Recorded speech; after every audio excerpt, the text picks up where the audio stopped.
Wukong has been instrumental on both sides to having this strong jungle, and it looks like RNG are going to go for that. So Hope and Missing will probably get their hands on that, the Aphelios, and maybe we get the response with the Lucian Nami once more for RNG. I would expect, yeah, I would expect JDG to go ahead and lock that one in, right? I mean, we've seen both times the Lucian Nami lane has come out on top in crazy fashion, but JDG going to feel confident and comfortable with that one. The question, though, is like, do you end up just going back towards something that's going to be like relatively fine to just scale into the late game? Like a Senna Tam Kench could come out. The Jinx not going to be as strong because you still have a lot of ways to like close the gap, but there is an opportunity to go towards that if you'd like to. But it looks like RNG going to say, nah, we're happy to take the Aphelios once more. Nautilus going to come through. So the anchor seeking the fish. Maybe with the Wukong having control here, maybe if Xiaohu can get a good counter matchup in the mid lane, they can actually look to play around this bottom side a bit better. But once more, mid laners left out to dry. Top laners will be left out to dry as well. It's a very similar draft to what we've seen every single time. I actually think it's kind of fun. I mean, in my head, I'm just thinking like RNG want another run at this, right? They want to give JDG this bot lane that's successful early, but not as much of the late game, and not let them win a late game team fight with it, right? Like that's just what I'm thinking in my head. It will be the Gnar tried and true for JDG. I think 369 will be more than happy to pilot that one in this game 3 when we saw Breathe come to such functionality with that pick in game 2. The Jacks, again, just sticking to a lot of the same bands we've seen for this entire series. Dropping Kanavi's priority, though, is really interesting to me because you're now going to ban away junglers here as RNG. Viego going to be taken off the board. Maybe something like the Lee Sin gone. Maybe even the Vi potentially if you're that worried about it. But Vi not really like traditionally seen into things like the the Aphelios. But I'm really interested to see now what exactly Kanavi has up his sleeve here to go against the Wukong. You see, the thing is like Velvet likes strong lanes, playing towards Rift Herald, and like having fights that kind of are situated around her. RNG, if you're able to like disrupt that with things like the Wukong and very quickly focus her down, that's not where Velvet is very comfortable. So we'll have to see exactly what it is. So we'll be the vibe band away. So maybe it's just the Lee Sin here for Kanavi, like play towards that bot side and hope for the best. That would be comfort, at least for him. Xin Zhao still on the table as well, but I would like to see the Lee Sin just for a little bit of that playmaking ability, a little bit of that aggression that we've already seen obviously Kanavi play with this series long, and what we've seen him really succeed with for JDG. But you could go for a little bit of the setup, a little bit more of you know, getting the tools needed to get this bottom lane ahead that is oh so needed with this composition so far. It'll be the Trundle as the last second switch for JDG. I think this might smooth over a lot of the issues RNG had if we look at game 1 though, because a lot of the problems that they had with this very similar draft was the threat of that backline dive on towards Aphelios. You don't really have that here for JDG. Trundle not going to provide that. The only threat really is this Gnar. And again, it looks like Xiaohu actually maybe going to bring out the Sylas for the first time here in this split. Will be now locked in. So I think you've got a very strong front line to enable this Aphelios and the little threat for the backline. So this could actually be a game where Gala is much more comfortable than he was in, say, game number 1. And looking at the need for agency for Xiaohu, well, you got it with this skirmish-heavy mid laner we saw already coming to huge skirmishing flows like last game. And I'm very excited to see Xiaohu try to pilot this one, especially with the amount of aggression we could see between him and Wei on the Wukong Sylas, respectively. We do get the Kennen from Breeze, so we'll be trading top laners for this last game. Yeah, first time Breeze is going to bring it out this split, but I think it's a good answer into the Gnar. Yagao going to go back towards the Azir, so going to be basically swapping back and forth a lot of these matchups across the board, but it's going to be very interesting to see now how RNG can try and play through this mid jungle and lean into that bot side. Deny Hope and missing the opportunity to really bully in that bottom half of the map. I'm not going to be surprised though if JDG, like off of the level 2s and 3s, try and give like Kanavi topside start, let Hope and Missing have control over bot side, hit level 2 first, and then try and go for invades off of like mid and bot lane push. Because if you can actually use this Trundle matchup as Kanavi against Wei, you can bully out the Wukong in the early stages. Yeah, I think the bullying is super important, especially win conditions here. For RNG, do you feel like, you know, just babysit that bottom lane, try to path down that way? But I think that's the best bet. Like, you have a strong mid jungle. It does need, like, you know, couple of levels before Sylas is really relevant in that matchup. But if you're able to try and help out there, I think that's your best spot to try, and then just lean bot, make sure that you can't bully with the Lucian Nami as heavily, and then play in towards your team fights, especially if you can get early dragons as RNG. That's going to be such a massive advantage for you. Even things like the Rift Tower as well will be really nice prizes for RNG to pick up. It absolutely will be. I'm really excited because you've got to look at the early game that we've gotten for both these teams so far in this series, and especially the things behind the scenes for both these teams. We already talked about it a lot, but RNG have faltered when it's come to taking down the top competition in this league. They have fell to 2-1 to top esports, to V5. This is their moment for redemption to take down the top team in the LPL right now in the summer split. It is RNG, it is JDG, it's our match of the week, and it's game 3, baby.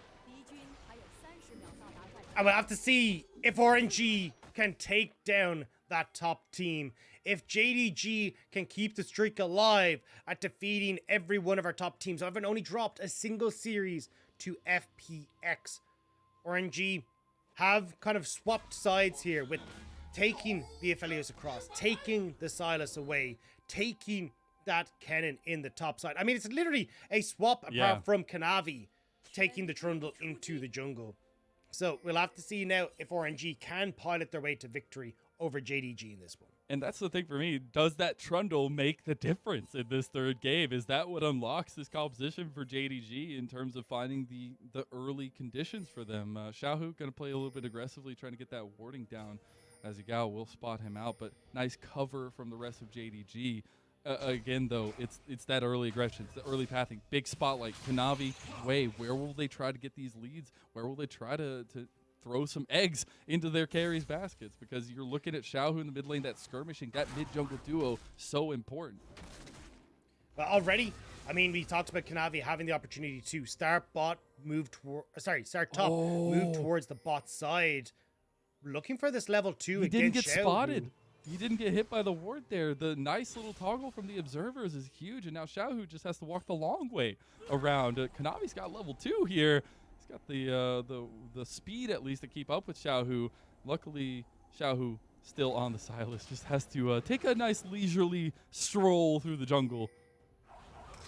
Yeah, Kanavi will start up the red buff, but Wei is on his way across, so we'll need to be careful that he's not falling afoul of the monkey. He does have smite to make sure he can steal that one away, but this is what we're talking about, right? Kanavi using bot push, using mid control to go for these invades and make Wei uncomfortable. That's level so 2 easy. to level 3 though means that Kanavi will need to try and escape. Wei will spot his red buff has been taken, so we'll more than likely just go in towards his well, I was gonna say his raptors, in towards maybe the Scuttle Crab on bot side, but they want to try and make a gank mid. But he's right on a ward, and he'll actually still try to find some damage on the Yagao. The stun connects from Xiaohu. That was really close, but Yagao gets out knowing that ward was there, knowing that Wei was spotted out. It'll still potentially be a skirmish over this bottom side scuttle as Wei headed down there and trying to look for his side of the jungle, but it looks like Kanavi has a bit of the upper hand with that priority you were talking about in bottom lane. Wei should just try and clear out these raptors and move up towards top side. Like, Breathe has push. He's helped Xiaohu at least control that mid wave a little bit, so might be able to help out. But Kanavi, again, we talked about how this team likes to support this guy. We're starting to see it in the early stages of, using the fact hope and missing half control bot. Azir has pushed mid, and Kanavi starting to run away with this a little bit. We'll spot out that the raptors have been taken, but maybe looking for a bot side play instead, as he spots out a Wei on the Brooks, though. I'm imagining Kanavi just goes and tries to take that top scuttle after maybe clearing his bot camps. Wei's just trying to get as much as he can, because with the amount of pressure that's been already put in the mid and bot, and with Kanavi kind of just walking back and forth in this river to make sure both lanes are okay, it's really difficult for Kanavi, or at least Wei, to find anything against Kanavi. Kanavi will actually go for a little bit of a lane gank here. Dash out from Hope, will dodge out from the engage of Ming. Kanavi is looking for a little bit of a sneaky play down here in the bottom lane. Yeah, level advantage for Wei, but Wei actually resets. Mason will spot the ward goes down. Oh, this could be a disaster now for RNG. He's not going to pull the trigger just yet. He's waiting for them to step up a little bit more so he can get the pillar behind them. They're not going to find it just yet. Gala does have Infernum, does have the graviton. Here's Kanavi, though. Ming immediately flashes with case he's scared for his life. And JDG, they don't get much, but they get a flash, and that's huge. And the heal, and the ignite. Pillar wasn't quick enough from Kanavi, so A lot used by RNG to escape that one, but at least they do escape. Wei now going to use the fact that he has that quicker reset and bot to steal away some of these Raptors on the top side. So Kanavi investing a lot of the tempo he picked up early to try and help out his bottom lane, and will do so, but it may cost him then in his own jungle matchup. So we'll have to keep our eyes on Hope and Missing to see what they can now do with this advantage. I imagine reset going to come through here for Hope and Missing. You know, use the fact you've got that early plate for yourself and start to get these items in your favor. We did see a quick little ping from JDG onto the dragon, but Kanavi already pathing up towards this top side of the map, so he's just going for clearing out the rest of his jungle at least, and Wei will be getting the Scuttle Crab finally in the top side of the map. And both these junglers, instead of the crazy chaotic skirmishing we got constantly in both other games, we're taking a little bit of a back seat here. We're getting that early, show onto the map, but then besides that, we're looking at farming, we're looking at scaling.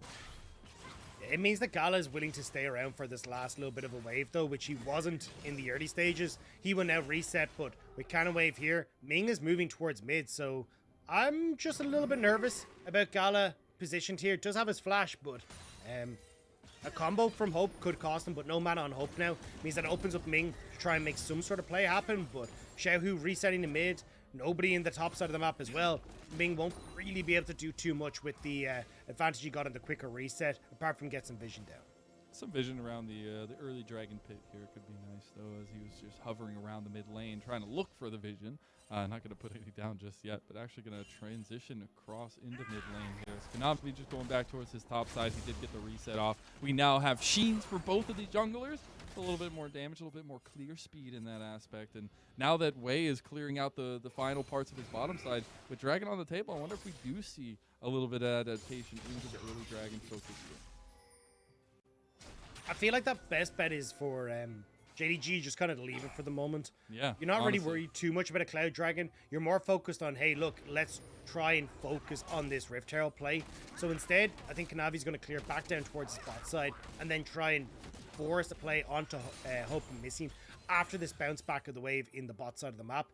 For RNG, you can see that they want to try and stop that. So already going to start trying to invade into this bot side of the map with the shove that they have and maybe get some vision control down, but I don't know about Wei starting up the dragon here. This is very risky. It is a bit risky. Wei already about half health there. Xiaohu, transition. He gets caught but has the abscond. Just waiting to use the abduct. And the dragon now in front of JDG, but Yagao, he flashes too late, and Xiaohu gets his own Emperor's Divide, but goes down. First blood for JDG.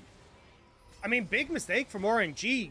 Like, Wei didn't have enough control over his lanes to go for that play. Xiaohu had a slight push in mid that was very quickly dealt with by Yagao. Same when you look at the bot side. And because of that now, JDG, they're going to be in a ton of control as to how they want to play the map. Slow push started by Hope and Missing to create this massive wave on bot side. Means that they'll be able to move Missing up towards that Rift Herald off of this massive shove.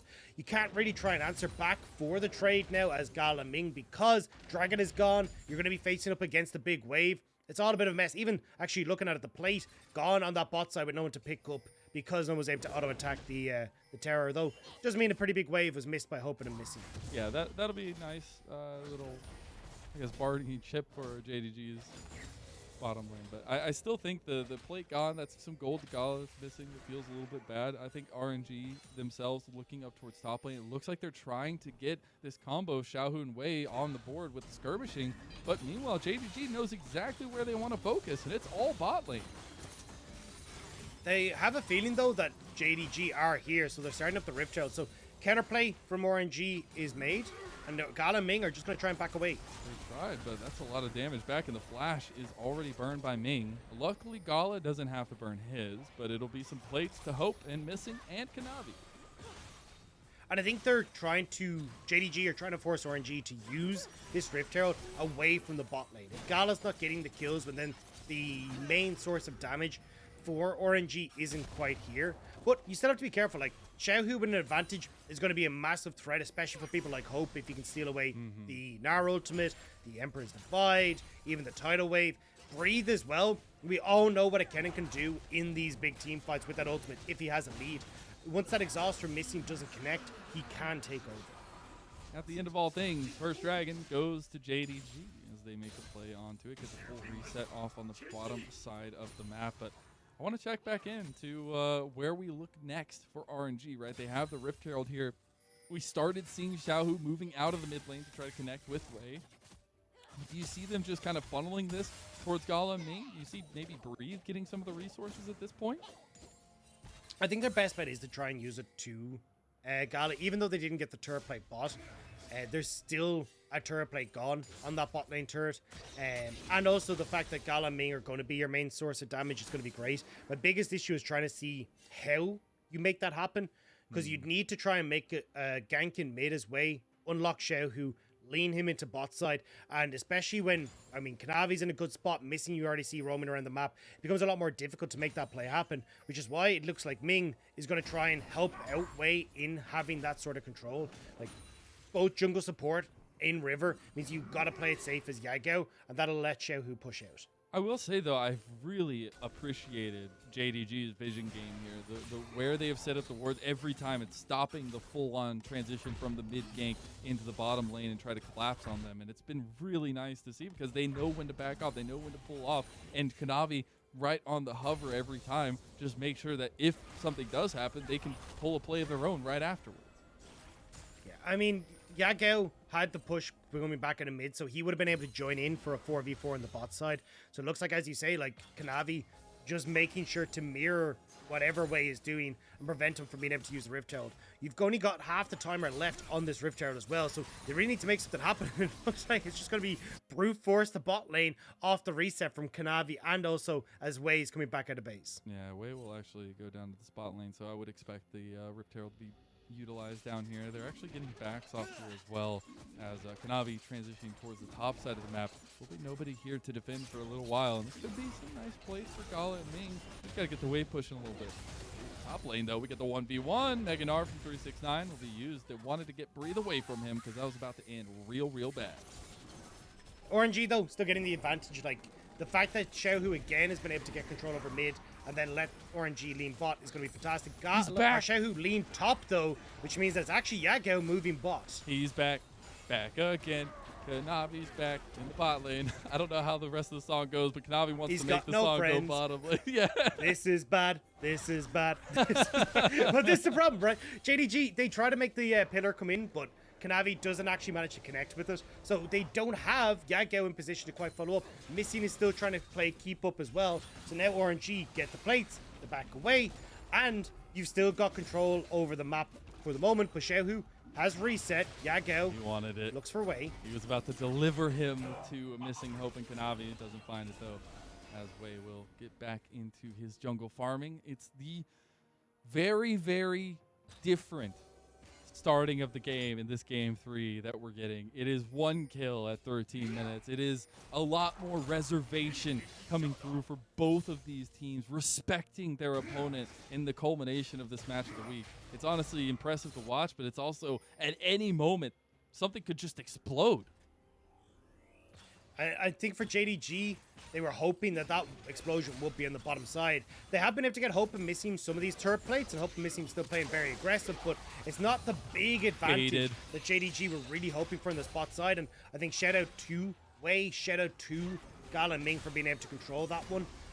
And now you're starting to see again, like, these one-item spikes going to come through for RNG, making it tough for JDG to continue on bot side. Hope, I know you're trying to bait him to Kanavi, but you know Kanavi's on a ward and Hope is about to die. So luckily he backs off of there, and Wei is now back here. It's just been 3v3, no longer a duo lane. Dagda, did you know the new update was the 3v3 lane? They already pull the trigger at Kanavi, and he is down. Cyclone on for Wei, but he'll get pushed down afterwards with the Gale Force forward from Hope. They are bringing down Yagao. They're followed quickly by Xiaohu. It'll be a nice return from RNG. Now Xiaohu trying to go back in on Yagao here as he had the crown, but the damage reduction is gone. Now Xiaohu trying to get out of there as he's just getting poked down and prodded. Surprised Xiaohu went for the aggressive trade there. You've got the Crown of the Shadow Queen, as we talked about, the ultimate available for Yagao. Xiaohu wasn't able to steal his own one back, and you don't even have the mythic completed yet for Xiaohu as well. So looks like he will just finish this one out. Reset then in towards the the mid lane, and I'm not quite sure what that replay was on top side. I didn't get. They just traded ultis. They said, "Hi, how you doing?" And okay. slicing Maelstrom for the Gnar ulti. No big deal. I mean, I will say, that's actually a pretty big win for 369, so nice job by 369, because with Rift Herald about to spawn, the ultimate for Gnar basically back up. Yep. Ultimate for Breathe, nowhere near the same level of cooldown. So now the Gnar has the opportunity, at least he can manage his Gnar bar, to be more of an impact after this Rift Herald, but JDG immediately looking for the dragon. You have the potential TP for 369, so RNG said, hey, instead of making a play on the numbers disadvantage bot, we'll just make a play top.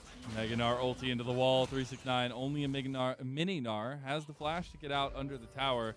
Kanavi is doing the Rift Herald, but that'll be second dragon secured by JDG. They know a secondary win condition for themselves at this point as they're trying to get that soul. It'll be Hextech soul here. But RNG, again, claiming the second Rift Herald is huge for them. They're trying to capitalize even further onto 369, but Breathe, a couple extra tower shots there, and Yagao wanted to follow him up. They wanted to get that TP from Yagao, though, because the wave on bot meant they would have got the outer turret for RNG. That would have been more gold, more map pressure for JDG. So RNG forced the dive, get the TP from Yagao, and keep that bot lane standing for the moment. But 369 will now TP to bot side. We'll manage to still collect that one. So all said and done, 2 TPs burned for JDG off of an objective that honestly they should have been able to get already. So RNG going to be relatively happy with that. I want to talk check-ins here real quick because we're 16 minutes in. We're looking at the early game and seeing a lot of missing intuition, I feel like, for JDG. We haven't gotten the missing hope explosion that we were saying we wanted. How do you feel about the win conditions for RNG at this point, for the late game? Yeah, I think it's a little bit easier for RNG right now because they have the Rift Herald and try and crack up a mid lane turret, or even if they can find that advantage to move up towards top side. It's a little bit more difficult for JDG because they have a short range on hope and missing, and you're starting to hit the point where it's much more difficult for them to just bully a lane like Gala and Ming, especially as people start to rotate in towards the mid lane. The AD carries have those shorter lanes to work with. So for me, it's about JDG trying to force advantages at these fights now over the next few minutes, especially 3 minutes when this dragon is up. Use the fact that Hope should have his second item completed.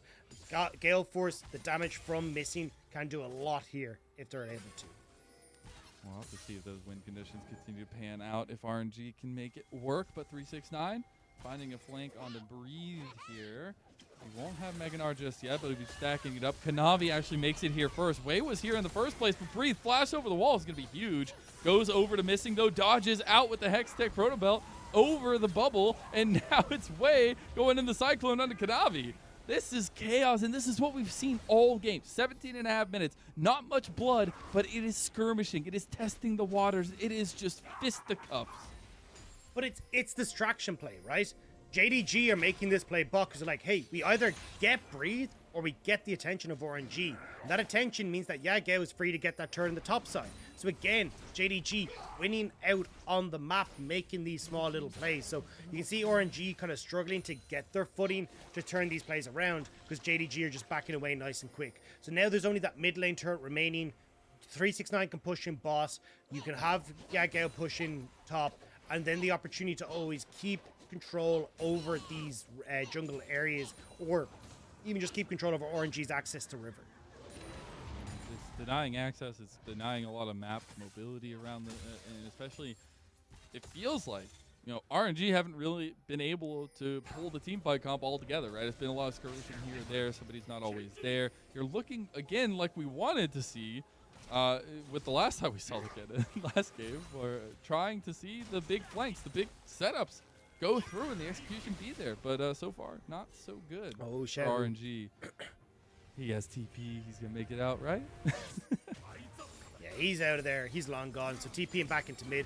We'll spot it, but a minute until this dragon. This is where we're gonna have to see if we can get those big fights, Mazel.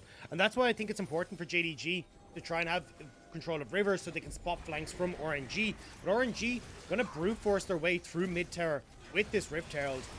Wei takes a lot of damage there on the way out, but yeah, they go for the engage as it falls. Tidal wave comes through, but the depth charge went as well. Ming almost taken out. The Moonlight Vigil used by Gala. The culling stolen and used by Xiaohu as well. Here comes 369, but not Gnar. He's just trying to set. Oh my God, Gala has to use the Gale Force out. And JDG have forced them back now. That's mid-turret, 30 seconds till Dragon. Full reset's gonna have to come through for RNG, and look at the vision. They just don't have any setup in this bot side river, so trying to get position for Breed to find these major flanks, even denying the reset again from Ming, means that they will be late towards the objective. Yes, Hex Gates will help, but what can Breed do? 369, you have to get out of there as Everfrost used. But something that always just amazes me and astounds me with JDG is their quickness to turn up the heat level, to get that aggression on and just put the pedal to the metal. And we've seen it demolish so many teams this season, and they're willing to do it against top teams like RNG. You see, even in the last couple of games, moments where JDG are just taking it to them, even in like deficits, even in parts where they shouldn't be trying to take these fights. They're always willing to play the confidence play, to play the hands play. And it really has been interesting to watch. And at least in this game, it's given them a sizable advantage over RNG.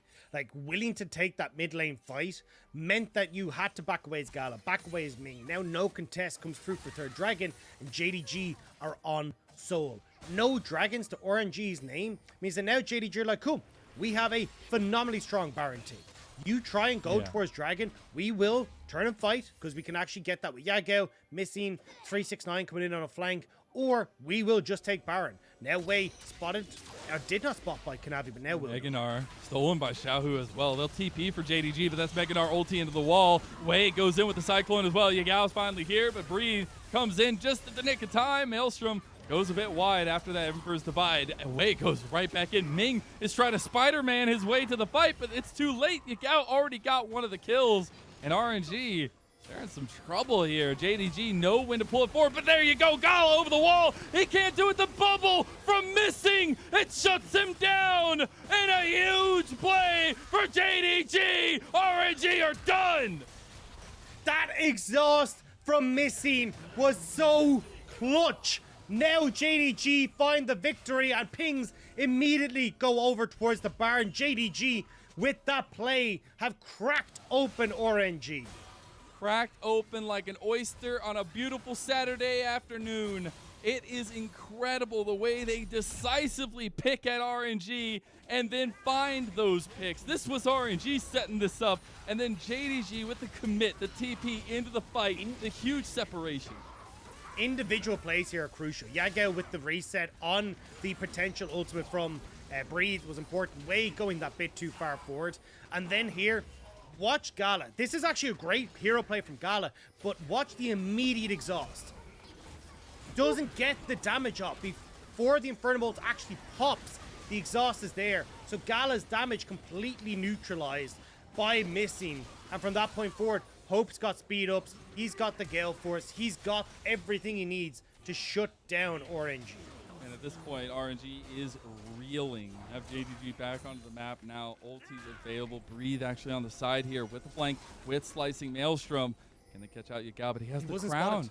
They can't do much against Yagao until they get the crown off of him. The rest of the team from Breathe RNG, wasn't spotted. They are collapsing here. Ming steps forward, gets some damage done. Xiaohu with the tidal wave over the wall. Breathe with the big slicing Maelstrom on the side. They get missing, but it's only the fish. Can 369 get back into the fight? Breathe is caught out. Breathe is down, and 369 is moving forward. He doesn't even have Gnar, but he's slowing down. Gala gets the Everfrost out as well.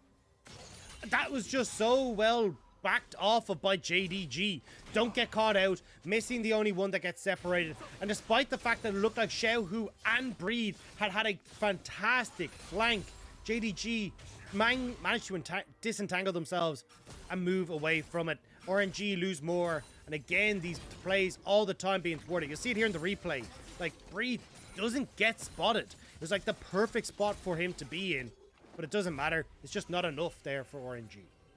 They're going to try to get back onto the map and find something for themselves, but we're looking at those item differentials, right? We're like an item up on multiple members of JDG. The league getting a little bit too far out in front of RNG at this point, but they're still trying to look for vision. They're trying to look for setups, and if they can get the right catch out, maybe not missing, but if they can catch out Hope, a lot of the damage does get backed off of JDG.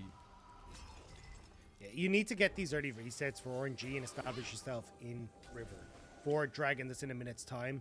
Like Breathe will have his TP back up, but he needs somewhere to TP to get in on that flank position. No flash is going to mean he needs to be very specific with where he's going to be, and even then, going to have to contend with Missing's Exhaust, who's going to be back up.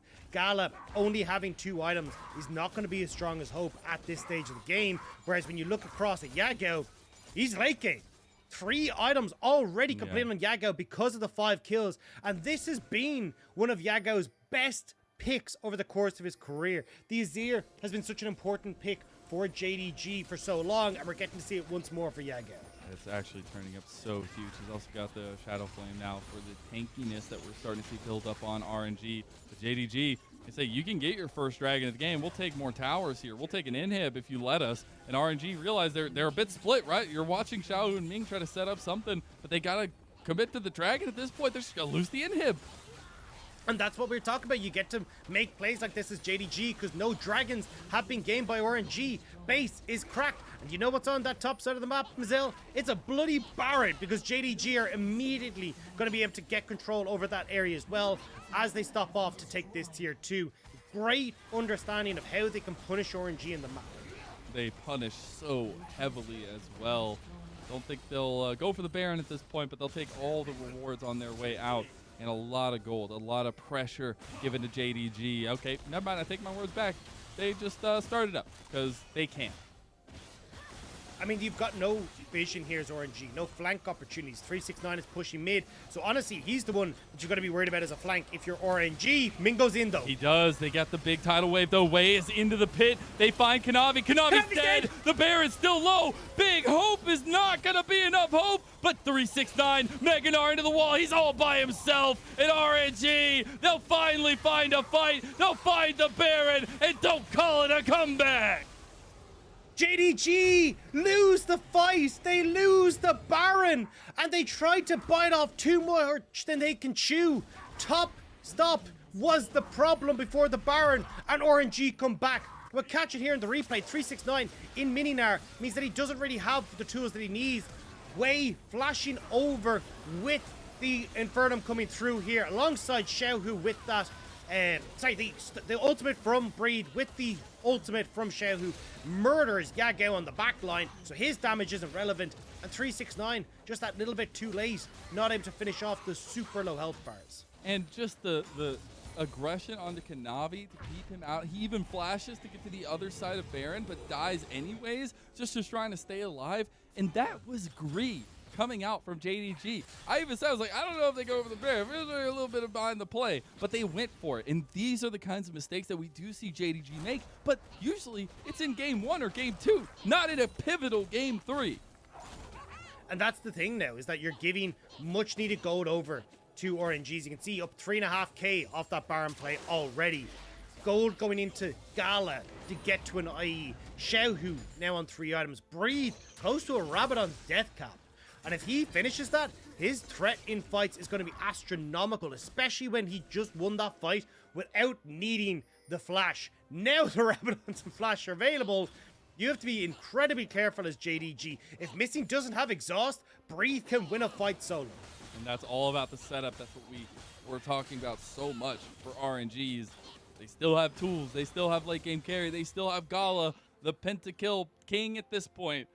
On the Aphelios, needs to be putting out the damage, but it's Breed's flanks, it's Wei's engagements, it's Ming not overextending himself that will get them, I guess, still back into this game even if they have the lead, because the pressure is on JDG's side.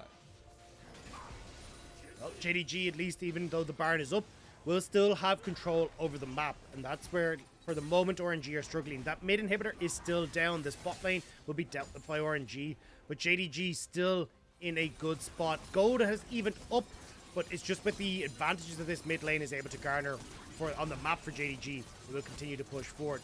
30 seconds though until the dragon falls, a minute and a half until that next dragon, and it does feel like this Mazel is where we're going to see if we can get that massive fight as RNG go for early resets to try and get the wards they need in River. Yeah, Missing already in position here with a little bit of warding himself around the dragon pit, but that mid lane priority has been so key for both these teams setting up in front of the dragon. JDG, again, they have all the play in the world here. They do not necessarily have to take this dragon, but with the momentum RNG are starting to gain, it feels like they might start having to fight over this, having to try to take this and start the Elder Dragon clock. Yeah, but at least the purchases aren't quite there for Gala if you're a JDG fan. Still only sitting on 2 items where you got 3 across the board essentially for your 2 carries on JDG's side. Wei not really in a position to try and strike back, but at least has a level advantage over Kanavi. And Wei's damage could be a difference maker here alongside Breathe. But I'm keeping my eyes on this Kennen. Will he get exhausted by missing? Will he or won't he? Gala, having cleared the super minions in the mid lane, will be moving in here, but 25 minutes for the Dragon. They just gotta push out this mid lane a little bit more. You see the mini map here, pings coming from both teams, trying to set up in that choke point in front of the Dragon pit, and JDG are primed and ready to go. Xiaohu has Gnar ult. JDG. Oh wait, Xiaohu used the Mega Gnar ulti there. I think it was about to time out, which was what I was about to say, is that Xiaohu was running out of time for that. He's had it for a while. So I think he was worried about JDG going for Soul. Started. Yeah, they already get the Dragon, though. Xiaohu on the side tries to catch out 369, but the rest of JDG can follow up on the side. 369 does go down. The tidal wave onto Gala does not connect. Gala gets hit by the bubble, though. Over the wall comes RNG, and down goes JDG. That's a TP into the mid lane. They want to push the pressure. They want to take and give a little bit of the medicine that JDG has always given these teams. And Xiaohu pushes the mid lane, pushes the tower, and a big win for RNG. Xiaohu has the hijack back up, could steal away the Azir from Yagao, and that could potentially be the play that RNG use to end the game. No real ultimates available other than Gala's with the Gravitum Moonlight Vigil. Can RNG find us? Engage there onto Yagao. He gets a big Emperor's Divide back, but Gala is full health. He's firing away. RNG! Have they broken the curse here, Dagda? They're trying to take down No Kanavi. way. Kanavi has given his life away, and RNG, they've taken down Kanavi, missing the only one left. Here comes 369. Here comes Hope. Can they get the big damage? It's the Nexus focus, but JDG, they will not find it. It's the so Mega low. Gnar to the wall. 369. It's not enough, and RNG will defeat JDG. How are Xiaohu and Co so calm? They just barely won that game by the skin of their teeth. With Xiaohu, the only person left standing, and I'm jumping out of my seat more than they are. Oh my God, we said at the top of this, JDG have defeated every top team. They have beaten everyone that has come to try and take them to task. RNG has lost to everyone at the top of the table, but then we get this matchup, this banger of all bangers, where RNG make the redemption run, come out 2-1 victorious, and devastate JDG, where they just got capitalized on so many mistakes. And that is the pivotal part where RNG capitalized and won the game. 2 mistakes that changed the outcome of that game. The first one being around that Baron.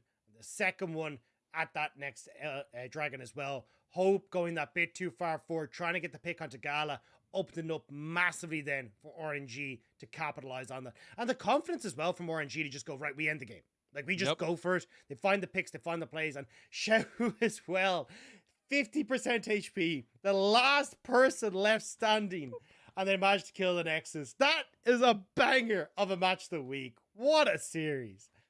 You know, words can't describe what I'm feeling right now. I'm so happy that we got to watch what we got to watch. We got to see RNG come out victorious against JDG, who we've had so many questions about in terms of solidifying themselves, right? Like, if they won this, they had beaten everyone around them. There was no other opposition. But after this, it brings up so many questions. We see the late game sprint right now that RNG is trying to put on with a game like this, and a lot of the macro decisions we saw from them. And especially, like you had mentioned, Xiaohu, just the decision at the I gotta hear a mic check or something from that game, because it has to be insane. Yeah, I mean, look, for JDG, that was kind of they're not out of the woods yet when it comes towards their test, right? They still have Weibo gaming to play anyone's legend to round out their split. But the biggest problem for them now is that they've given kind of a bit of an edge towards several of their teams in that top spot contention. Top esports now will take first place. They are sitting at 12-1, but Top Esports still has Victory 5 to play. So with both V5 and Top Esports in there, and game difference coming ahead of the head-to-head, there is a chance now V5 could be Top Esports, leapfrog them and put them into that 3rd, 4th place matchup, or even in certain situations as well, put them even drifting further behind teams like RNG, which means they could end up facing our top team as the split goes on as well. Yeah. So unfortunate there for JDG, but for RNG, a massive, massive victory for them to put themselves again onto that 10 wins. I got to talk a little bit of brass tacks here with JDG though, because biggest things that stood out for me in this one was a little bit of lack of control, a little bit of lack of, knowing when to end the game. Do you feel like we're still seeing a lot of the same JDG that we've seen all split long, and it's just, coming up to execution in certain moments? Or do you feel like we're starting to see a little bit of a downtrend? So I definitely think game 2 was very messy. And unfortunately, it does mean, again, that, like, a lot of the resounding success that we had for them coming through from V5 and a lot of the compliments that were thrown their way after that series have kind of been knocked to the side again as the doubts start to creep in once more for JDG. I think the call in game 3 for the Baron was, again, just unfortunate. I think they thought they could get more damage off on the Terror. They would finish it off faster. And it's just unfortunate that it did end up costing so much. But I still think JDG are an incredibly strong team. I just think that it's now very obvious that there are serious flaws with this team. Because although we say, hey, look, they've beaten Top Esports, they've beaten V5, they didn't take down RNG. Well, the time that they beat Top Esports was at the start of the split in the 2-1, where Top Esports were still trying to figure out a lot of their problems. And